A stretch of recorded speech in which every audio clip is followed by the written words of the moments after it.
बार फिर कहा है कि वो युद्ध के लिए तैयार है। पाकिस्तान के गृह मंत्री ने कहा कि सिंधु जल समझौता रद्द होने का मतलब युद्ध है और पाकिस्तान इससे पीछे नहीं हटेगा। रावलपिंडी हेडक्वार्टर में भी भारत को लेकर लगातार मीटिंग चल रही है। जब से जनरल मुनीर को पता चला कि भारतीय सेना 3 मोर्चों पर युद्ध के लिए तैयार है, उनके कोर कमांडरों में हड़कंप मचा हुआ है। देखिए रिपोर्ट।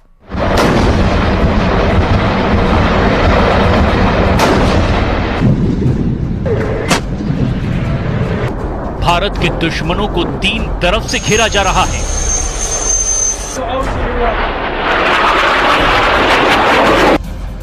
पाकिस्तानी सेना को पता है कि उसे बहुत बड़ा सरप्राइज मिलने वाला है।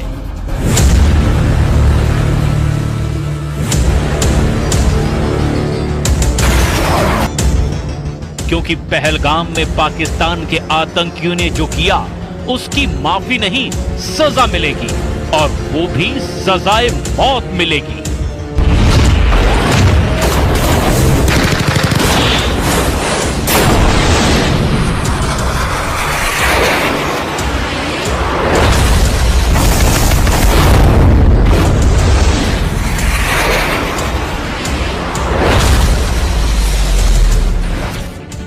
कुपवाड़ा के पास एलओसी पर पाकिस्तान ने गोलीबारी की और इसका उसे जवाब भी दिया जा चुका है।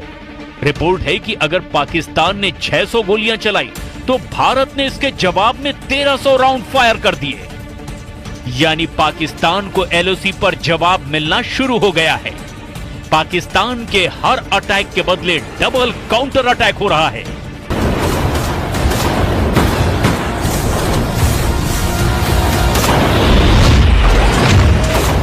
जमीन पर हो रहे एक्शन के बाद अब आसमान और समंदर में भारत के तेवर देख लीजिए, क्योंकि पहलगाम में हुए आतंकी हमले ने श्रीनगर और पठानकोट से लेकर अरब सागर तक बड़ा जाल बिछाना शुरू कर दिया है।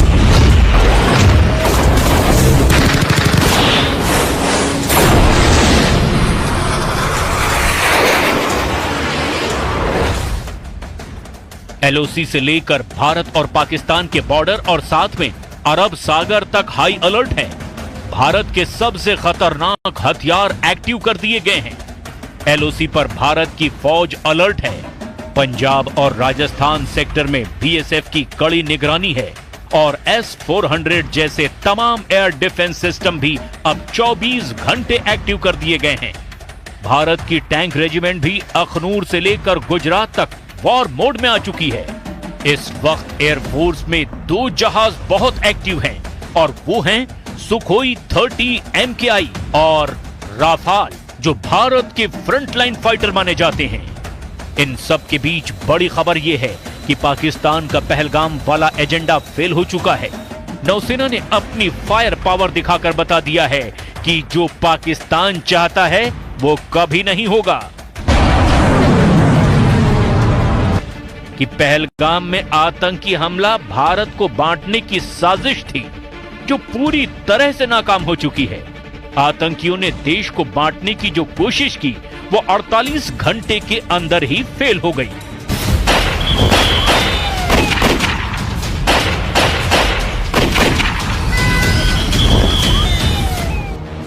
पहलगाम में धर्म पूछकर हत्या करना साफ साफ भारत को सांप्रदायिक रूप से बांटने की कोशिश है और आतंकियों के जरिए पाकिस्तान की रची गई इस साजिश को सीधे सीधे भारतीय नौसेना ने मुंहतोड़ जवाब दिया है।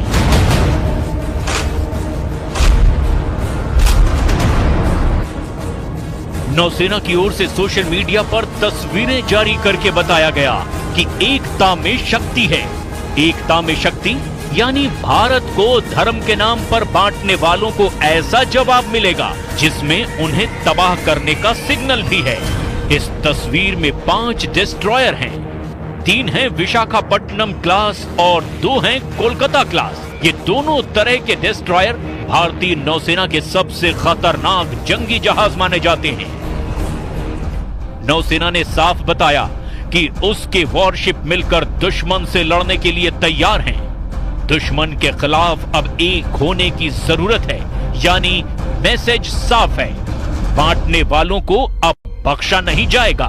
एक ही सफ में नौसेना के 5 जंगी जहाज। और इस फोटो के जरिए नौसेना ने अपनी रेंज और फायर पावर की एक छोटी सी झलक भी दिखाई है। पाकिस्तान के खिलाफ नौसेना की क्या तैयारी है, इसे और डिकोड करते हैं। सबसे बाईं ओर है आईएनएस इम्फाल, उसके दाईं ओर की तरफ आईएनएस मोरमुगाओ और उसके बाद लीड शिप आईएनएस विशाखापट्टनम। शुरुआत की ये तीनों जहाज आईएनएस विशाखापट्टनम क्लास के डिस्ट्रॉयर हैं। आईएनएस विशाखापट्टनम के दाईं तरफ है कोलकाता क्लास के आईएनएस चेन्नई और आईएनएस कोच्चि। इन्हीं में से एक यानी विशाखापट्टनम क्लास के जहाज आईएनएस सूरत की फायर पावर का भारत ट्रेलर दिखा चुका है। पहलगाम में हुए आतंकी हमले के 48 घंटे के अंदर ही भारत ने सिग्नल दे दिया था कि वो पाकिस्तान के साथ क्या कर सकता है। पहलगाम से 2000 किलोमीटर दूर भारत ने पाकिस्तान के दिलो दिमाग पर पहला वार तब किया जब MRSAM दागी गई।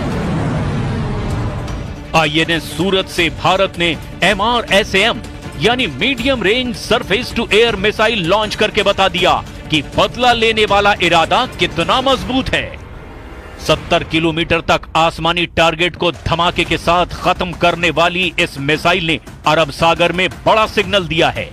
इजराइल के साथ मिलकर बनाई गई इस मिसाइल को आईएनएस सूरत से आजमाया गया, यानी विशाखापट्टनम क्लास का वो डिस्ट्रॉयर जिसके मुकाबले का कोई वॉरशिप पाकिस्तान के पास नहीं है।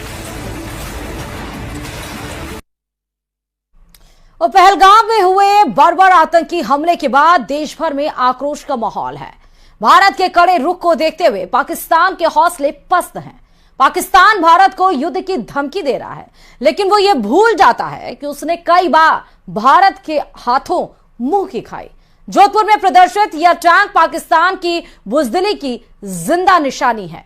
बनार रोड की तरफ जाने वाली सड़क पर रखा गया है T-59 टैंक पाकिस्तान की बुजदिली और भारत की सेना की शौर्य का जीता जागता सबूत है। पाकिस्तान युद्ध अगर करता है या युद्ध की बात करता है तो हमें इतिहास के झरोकों में झांकने की जरूरत है कि पाकिस्तान की वीरता कैसी रही है और भारत के साथ पाकिस्तान के युद्ध रहे हैं, उनमें क्या परिणाम रहे हैं। हर युद्ध पाकिस्तान हारा है। आप मेरे पीछे देख सकते हैं, ये एक पाकिस्तानी टैंक है जो 1971 युद्ध के दौरान बुजदिल पाकिस्तान लड़ने आया था भारत से, लेकिन अपने हथियार ही छोड़कर चला गया। और वो हथियार छोड़ के जब भागा तो इन हथियारों को अलग अलग शहरों में प्रदर्शित किया गया। ये पैटर्न टैंक है। तत्कालीन समय में सबसे अत्याधुनिक टैंक जो कहे जाते थे, ये टैंक लेकर पाकिस्तान 1971 के युद्ध में जो मैदान में उतरा था, युद्ध के मैदान में। दरअसल इन टैंक को जोधपुर में लाने का श्रेय सलोड़ी निवासी जोराराम बिश्नोई को जाता है, जिन्होंने 1971 में पाकिस्तान सेना के 10 T-59 टैंक को अपने ट्रैक्टर की मदद से 13 दिन के अंदर युद्ध क्षेत्र से जोधपुर तक पहुंचाया था। युद्ध के बाद इन टैंकों को अलग अलग उद्देश्यों के लिए इस्तेमाल किया गया, जबकि कुछ को सैन्य संग्रहालयों में प्रदर्शित किया गया ताकि लोग युद्ध की स्मृति और भारतीय सैनिकों की बहादुरी को याद रख सके, जो 1971 के युद्ध में पाकिस्तान से जीते गए थे। ये टैंक उस युद्ध में भारतीय सेना की विजय का प्रतीक है। हाँ, बस 1971 में ये छोड़ के चले गए थे। वो कुछ नहीं, गिद्दड़ बम के है, उससे कुछ नहीं होने वाला है। इंडियन एयरफोर्स बहुत पावरफुल है अभी के टाइम में, विश्व गुरु है भारत, तो वैसे कुछ नहीं है, गिद्दड़ बम के है। साल 1971 में पाकिस्तान के पास सबसे उन्नत तकनीक के पैटर्न टैंक थे, जिसके दम पर वो। और चलिए इसी के साथ ही इस रिपोर्ट में फिलहाल अभी इतना ही। बाकी अन्य खबरों के लिए देखते रहिए News 18 राजस्थान।